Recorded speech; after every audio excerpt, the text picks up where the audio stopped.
Things seem normal, like the seats and the stage for the amphitheater, but just a few feet away, this building here needs a lot of work. Moxie usually likes to run to the playground like any other kid, but she has to be careful with activities that make her heart race. As these election results are coming in and we're finding more about how people voted, it is a very tight race for all three of those city council seats. For the Go Blue event, you'll find these blue pinwheels all across town. Bus drivers make a stop here every 30 minutes. You can see a few buses here at the 6 o'clock hour. The organization just recently moved into this space to have all of its resources under one roof. Businesses and hotels along this stretch have shared their concerns about trespassers. A good chunk of 3rd Street is lined with new homes and businesses following that tornado, but there is still one piece of property that shows how far the town has come.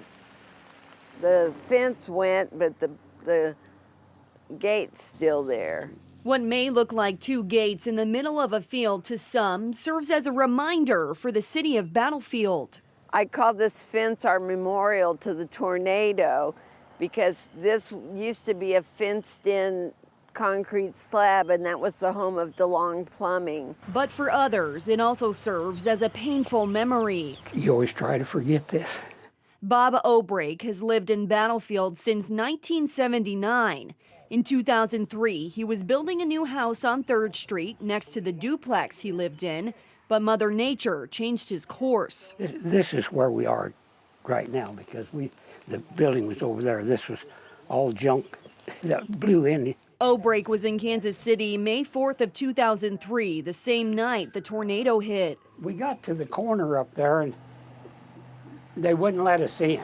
The storm killed 1 person in Battlefield, destroyed 46 homes, and damaged 125 others. I imagined I would come home to find no house. Mayor Deborah Hickey worked as a police officer the year of the tornado. I jumped in my car and I drove out here, and while I was en route, there was debris falling from the heavens. Hickey says the National Guard and local agencies worked to clean up what looked to be a war zone.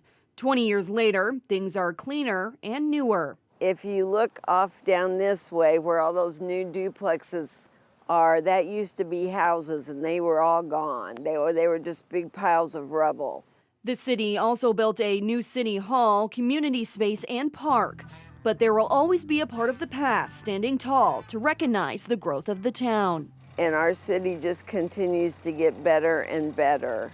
It may be quiet now with just a few residents left outside of City Hall, but earlier today there were hundreds of angry neighbors spilling out of this building, leaving our crews and about 50 other people stuck outside. Neighbors describe Harrison, Arkansas as quiet. It's a small town. We're in farmland. We have green grass, fresh air. But the last few days, community members have made some noise. It's just up to everybody protesting. Everyone's standing up for Arkansas, the natural state, and Harrison, our hometown. What they're protesting is a possible cryptocurrency mine. The simple truth is we're building a data storage facility in an area that's zoned heavy industrial. The center that would house hundreds of computers would sit off of Old Bellefonte Road, just 2 miles from Brooke Lawrence's house. It's Arkansas, the natural state. Nothing about this is natural. Residents attended a public meeting Tuesday to ask their questions, but things got off to a rocky start. The whole building has met its capacity as far as letting people into the building. How about people that don't care about what's going on? Everybody that's here is here to listen. After addressing capacity concerns, the mayor let everyone inside to voice their opinions. For Lawrence, she is worried about the noise caused by fans working constantly to cool the computers. At the top of that red dirt is a brick building. That's the learning center where kids go to school ages 0 through 5. You know, my daughter could attend that school if I allowed her, but if this mine is here, I'm not allowing my daughter to go to school 1.2 miles away. Contractors say noise is not a concern after visiting a similar facility nearby in Newport. Electricity was another concern residents brought up. I've heard that it's going to use a lot of electricity, and I just don't think this little town can support that. The power that Green Digital is using is already there and it's already available. Ultimately, neighbors want to protect their quiet town. We're scared. I don't know if, what to fully trust in the future with our officials.